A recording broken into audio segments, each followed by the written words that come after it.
சரவணா, உனக்கு இந்த சாந்தி முகூர்த்தம் நல்லபடியா நடந்தாதான் மேல இருக்கிற எங்க அக்காவோட ஆத்மா சாந்தி அடையும்.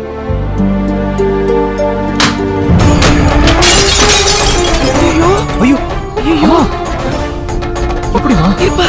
அம்மா அம்மா பாத்துமா, பாத்து. இரு இரு.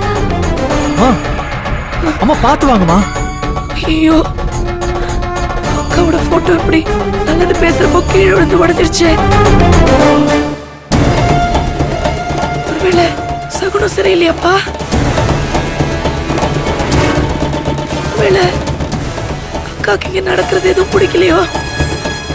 அம்மா, இது வரைக்கும் நல்லா இருந்த போட்டோ சாந்தி முகூர்த்தம் நல்லா நடந்தாதான் அக்கா ஆத்மா சாந்தி அடையணும்னு சொன்னதும் கீழே விழுந்து உடஞ்சே போச்சேப்பா. சரவணா, இப்ப என்ன பண்றதுன்னு தெரியலையே.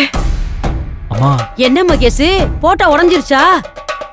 அது ஒண்ணும் இல்லக்கா, சரவணனோட சாந்தி முகூர்த்தத்தை பத்தி பேசிட்டு இருக்கிறப்போ அக்கா போட்டோ அப்படியே கீழே விழுந்து உடஞ்சு போச்சு. ஐயோ, அபசகுணமாச்சே. அப்ப அது அவங்களுக்கு பிடிக்கல போல இருக்கு மகேஷ். இப்படி இருக்கும்போது அத மீறி நாம சாந்தி முகூர்த்தம் வச்சா கெட்டதில்ல நடக்கும். கெட்டது நடந்தா கூட பரவாயில்ல, யாருக்காவது உயிர் சேதம் ஆயிருச்சுன்னா என்ன பண்றது?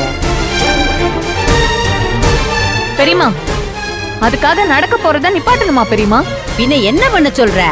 அண்ணனும் அண்ணியும் பாவம் பெரியமா. போட்டோ விழுந்ததுக்கெல்லாம் சொன்னா எப்படி பெரியமா?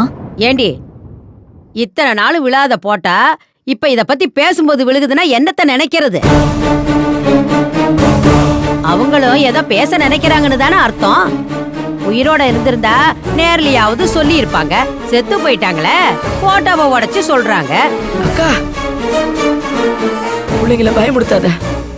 அதுங்க சின்ன சிறுசுங்க, இப்பதான் வாழ்க்கையை ஆரம்பிக்க போறாங்க. அதுக்குள்ள முட்டுக்கட்ட போட்டா எப்படிக்கா? இதுக்கு மேல என்ன பண்ணலான்னு யோசிப்போம்.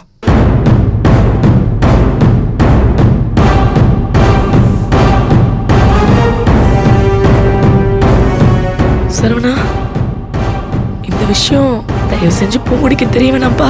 ஏமா? தெரிஞ்சா இவன் மனசு உடைஞ்சிருவாப்பா. எக்காரணத்து கொண்டும் சாந்தி முகூர்த்தம் நடக்க ஒத்துக்கவே மாட்டா.